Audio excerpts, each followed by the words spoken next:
passé de 45 minutes, chers fidèles téléspectateurs de la scène de proximité, bienvenue dans ce journal. Au sommaire, le parlementaire de Québec du Sénégal réactive une relation bilatérale. Une visite de travail a été effectuée par la présidente de l'Assemblée nationale de Québec, Nathalie Roy. Vous aurez sa réaction dans ce journal.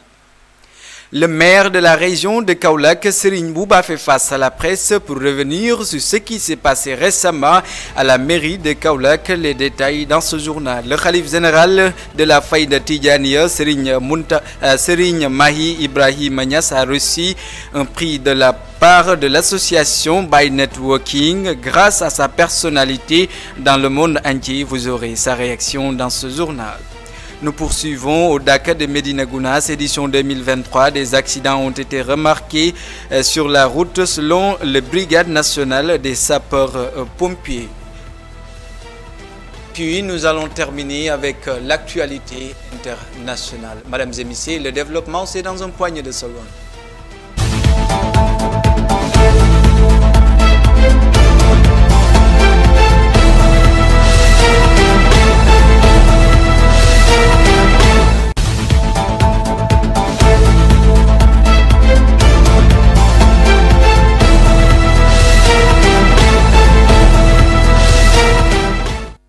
Bonsoir, chers fidèles de téléspectateurs de Kaolack TV. Comme je vous l'annonçais au titre, une réactivation de relations bilatérales entre le parlementaire du Sénégal et celui du Québec, établi depuis 2016.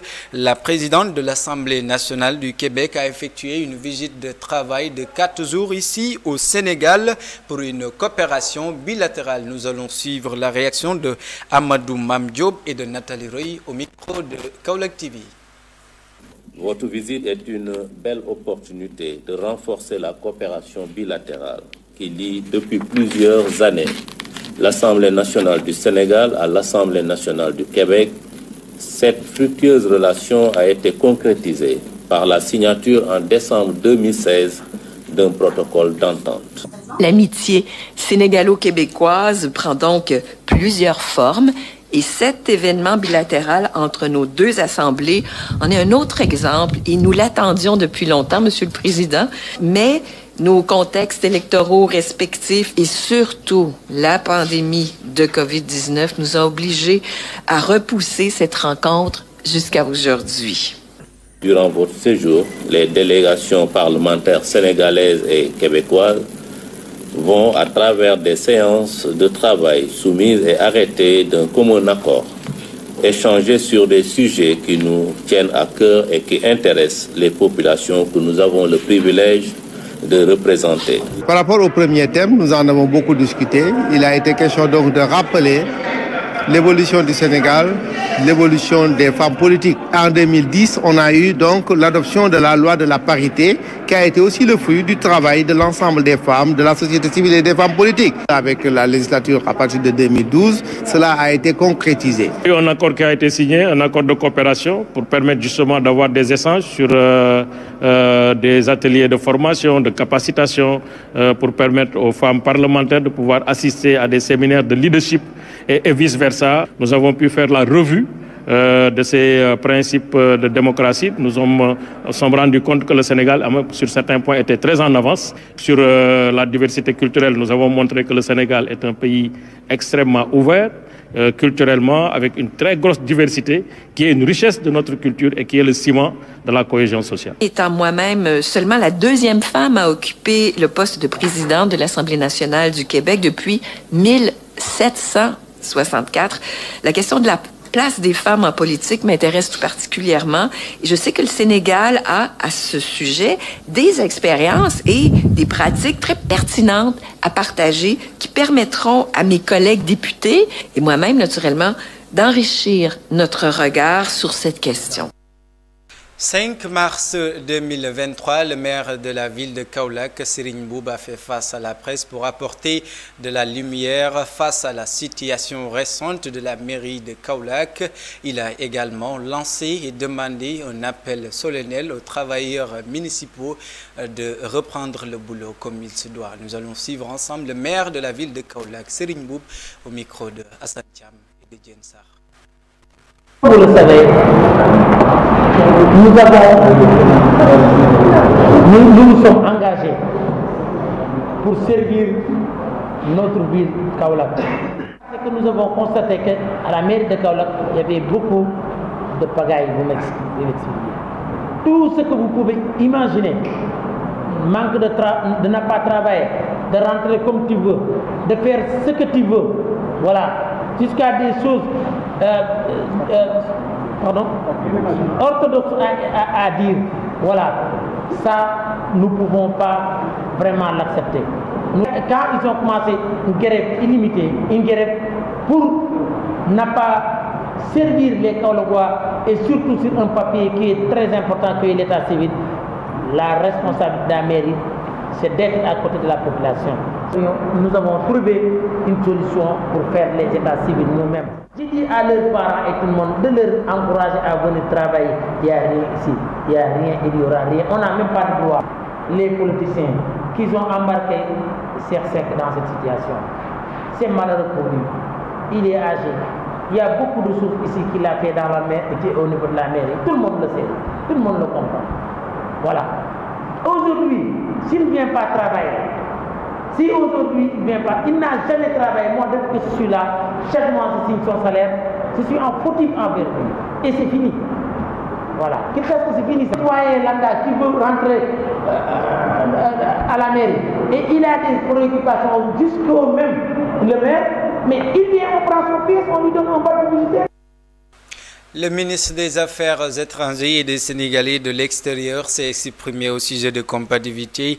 Madame Aïssata Tall Sall rassure que toutes les mesures ont été prises au niveau de l'ambassade du Sénégal en Tunisie et de l'Union africaine pour protection et sauvegarde des Sénégalais qui vivent en Tunisie. Nous allons suivre ensemble Madame Aïssata Tall Sall sur Kaolack TV. On fait une démarche dans deux directions. La première d'abord, c'est de nous assurer de la protection et de la sauvegarde des intérêts de nos compatriotes. Nous l'avons fait via notre ambassade à Tunis, qui très tôt a déjà pris les dispositions nécessaires, non seulement pour les sécuriser, mais pour mettre à leur disposition une ligne d'appel téléphonique d'urgence et mettre également les services du ministère en vigilance permanente H24 pour permettre que chaque fois sur le territoire tunisien, qu'un Sénégalais, je ne dis même pas se sente agressé, mais seulement menacé, que ce Sénégalais puisse bénéficier de la protection de l'ambassade. La deuxième chose que nous avons faite, c'est effectivement avec l'Union africaine. Je viens ici même à Podor de parler avec mon homologue des Comores, le ministre des Affaires étrangères de l'Union des Comores, qui assure actuellement la présidence de l'Union africaine. Et nous lui avons indiqué ce qu'il serait à propos de faire, et je pense que l'Union africaine l'a fait en sortant un communiqué, en rappelant le gouvernement de Tunisie à ses responsabilités de protection de tous les citoyens, que ce soit des Tunisiens ou des citoyens ressortissants d'autres pays qui sont sur son territoire.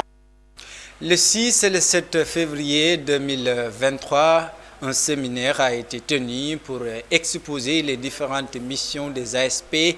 ASP qui signifie Agence de sécurité et de proximité, une grande occasion pour les parlementaires, les élus locaux ainsi que les journalistes d'en prendre part. Nous allons suivre ensemble le reportage de nos amis de la RTS. Proximité, une mission dont l'appréhension est devenue un enjeu de stabilité publique. Les partenaires que sont les parlementaires, les élus locaux, les journalistes sont ici à l'école de la sensibilisation sur la feuille de route de l'ASP. En organisant cet atelier de partage sur les missions de l'ASP, nous voudrions par ailleurs renforcer le partenariat avec d'autres acteurs non moins importants dans la promotion de la paix et la vulgarisation d'actions citoyennes. Les assistants à la sécurité de proximité sont présents sur l'ensemble des 46 départements du Sénégal. Vulgariser leurs actions est d'une grande utilité, surtout pour les députés. C'est bon que nous soyons sensibilisés par rapport à son utilité, son déploiement, de telle sorte que nous serons les relais de cette importante agence au niveau des populations. La prévention, l'assistance, l'alerte constituent les principales missions des ASP. Ils jouent un rôle important dans le dispositif de l'administration territoriale. En effet, dans les différents services de l'administration territoriale où ils ont été affectés, les ASP ont su se positionner comme des collaborateurs de premier rang qui accompagnent l'action publique au quotidien.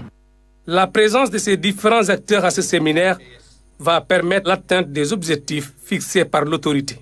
Chers honorables députés, distingués membres du HCT, chers officiers, chers participants, que votre présence dans cette salle va fortement contribuer à l'atteinte des objectifs de l'ASP.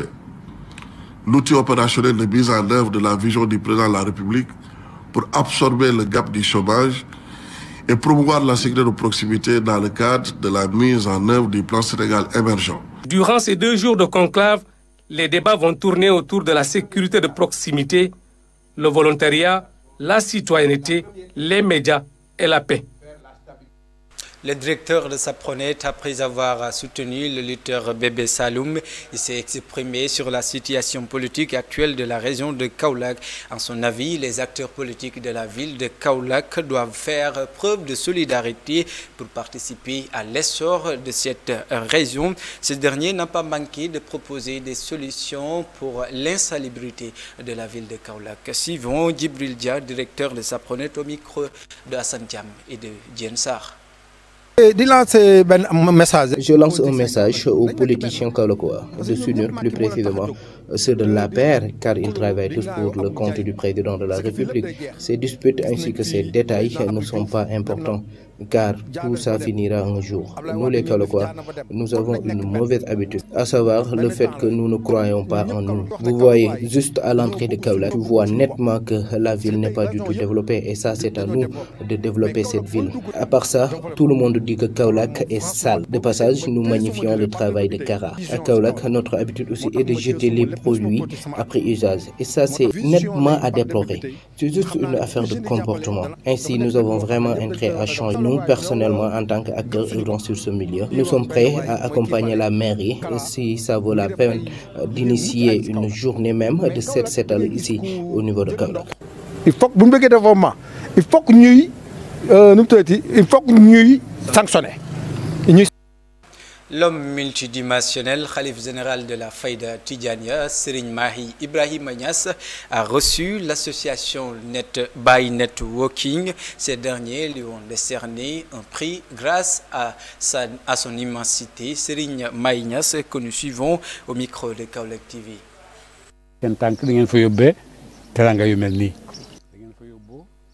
Nous sommes très contents d'avoir reçu cette aide en guise de reconnaissance et de considération envers notre disciple.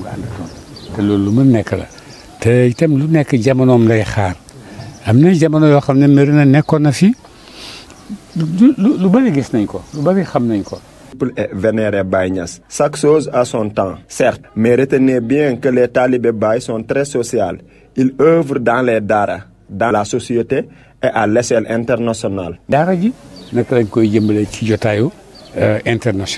Nous vous remercions infiniment et nous vous disons que ce n'est que le début d'un commencement. Notre mission, c'est d'aider les gens à travers le monde entier. Mais dorénavant, cultivons la paix pour notre bien-être, mais aussi apprenons à nous respecter. Parce que lu am la lu nit ñi yàgg def la te li nit ñi yàgg def rek. Nous restons toujours dans ce siège avec le président de By Networking qui s'est prononcé sur l'immensité et de la personnalité de Serigne Mahi Niass, Khalife général de la Fayda, grâce à ses nombreuses émissions qu'il a effectuées partout dans le monde, notamment celle de Darfour et ses relations avec le Nigeria et tant d'autres pays. Voilà en quoi ce prix lui est décerné. Nous allons suivre le président de By Networking, Moubarak Wade. À la paix dans le monde. Je peux parler du brassage des cultures avec le Nigeria, mais je peux parler aussi donc des conflits comme Darfour avec son fils, Cheikh Mamoun Ibrahim Niass qui était parti pour régler ce conflit, et récemment aussi le Khalif général de la Fayda Tidiane qui était parti au Soudan pour régler également un conflit dans ce pays. Donc ce prix sera décerné chaque année à des personnes, que ce soit des musulmans ou catholiques, qui vont œuvrer pour la paix dans le monde. Donc on ira partout dans le monde pour dénicher ces gens-là, pour montrer que la paix est la solution dans le monde. L'autre aspect, c'est le prix de l'innovation.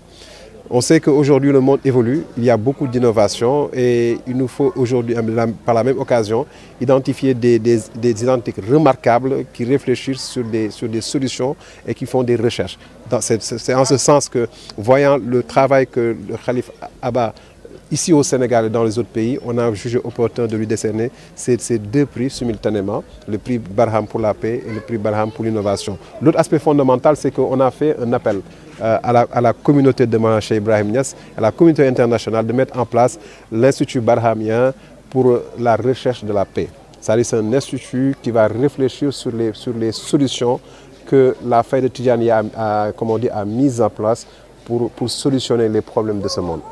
Alors cette idée vient du Baye Networking tout simplement, qui est un réseau professionnel des talibés de Maulana Cheikh Ibrahim Niass. Nous sommes là pour réunir les talibés, c'est-à-dire l'union fait la force. C'est-à-dire ce sont les grands ensembles, le monde évolue avec les grands ensembles. Récemment, il y a eu la pandémie. La pandémie a montré que le principe de résilience est là et que les gens ont cette capacité de se surpasser. Mais on se surpasse en étant unis. Et qui connaît Maulana Cheikh Ibrahim Niass avec ses millions de disciples, donc de plus de 300 millions dans le monde. Ces disciples sont de différentes nationalités, ont différentes expertises. Et nous, le rôle du Baye Networking, c'est de fusionner. Dakar de Médina Gounass, 3 personnes ont perdu la vie. Un accident sur la route de Médina Gounass, selon le bilan provisoire de la Brigade nationale des sapeurs-pompiers. Il y a 43 interventions, dont 21 pour secourir des victimes d'accidents, suivant le commandant de la 6e compagnie de Kolda sur Kaolack TV. Le détachement, les éléments précurseurs du détachement sont arrivés ici le 28 février 2023 pour être rejoints par le gros lot du détachement le 1er mars de cette année. Alors, comment encore effectuer cette mission avec l'engagement d'un personnel et du matériel. Donc pour le personnel, nous avons engagé 391 éléments et en termes de moyens, nous avons 51 engins de diverses natures. Ok, donc là, en termes de bilan, depuis le début de la couverture sécuritaire jusqu'à présent, nous avons effectué 43 sorties avec 21 sorties pour secours à victimes et où on a enregistré 30 victimes et malheureusement nous avons eu à enregistrer 3 corps sans vie lors d'un accident à Gouloumbou. C'était le jeudi 2 mars, voilà, où il y avait eu un accident qui a occasionné. Le lutteur Bébé Niang marche vers son combat avec Baye Mandiol. Il annonce que Baye Mandiol n'est pas censé pour ce combat car il reviendra sain et sauf avec beaucoup de techniques. Nous allons suivre ensemble Bébé Saloum au micro de Kaolack TV. Je suis en train de préparer des choses très importantes. Baye Mandiol n'est pas arrivé au bon moment. Si vous voyez ma patience et ma façon de communiquer, cela signifie que j'apporterai une nouvelle touche pour ce combat. Alors, il y aura une grande différence. J'ai d'ailleurs eu des combats beaucoup plus compliqués que celui-ci, et c'est celui de Ama Baldé, etc. Le fait que je combattrai à Kaolack me rend beaucoup plus fier. Alors, je ne peux être qu'ainsi, car je suis fils de Saloum et cela signifie beaucoup de choses dans l'histoire du Sénégal. En effet, je suis courageux et très technique, je ne recule point. Baye Mandiol n'est pas chanceux pour ce combat. Je le battrai, puis terrasser. Nous sollicitons une grande mobilisation de la part du Saloum, comme ils l'ont toujours fait. Donc, le rendez-vous chez Dimanche. Dimanche, nous sommes en masse.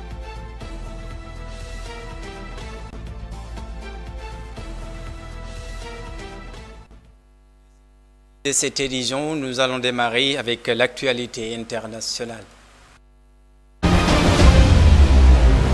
Démarrons l'actualité internationale au Burkina Faso. De plus en plus des régions sous restrictions sécuritaires au Burkina Faso. Un couvre-feu vient d'être instauré dans plusieurs régions du pays en proie aux attaques des groupes armés terroristes. Toute la région du Nord ainsi que les provinces du Bam et du Samantanga sont concernées par cette mesure. Les véhicules, motocyclettes, vélos et les personnes sont interdits de circuler entre 22h et 5h du matin. En Côte d'Ivoire, Moustapha Silla, 21 ans, joueur du Racing Club d'Abidjan, est mort tragiquement ce dimanche 5 mars après avoir succombé à un malaise en plein match. Un décès qui interpelle sur la santé et la survie des footballeurs en Côte d'Ivoire. En Mauritanie, 4 djihadistes membres d'Aké se sont évadés d'une prison de Nouakchott ce 5 mars 2023 après un échange de tirs qui a fait 2 morts parmi les forces de sécurité. Il n'y a pas mieux que d'être positif et d'avoir des pensées positives, car les pensées négatives engendrent toujours des décisions qui sont négatives. Soyons du jour au lendemain optimistes jusqu'à la mort. Mesdames et messieurs, on est arrivé au terme de notre édition. Rendez-vous dans 24 heures. Merci à l'équipe technique, merci également à la rédaction. À la prochaine.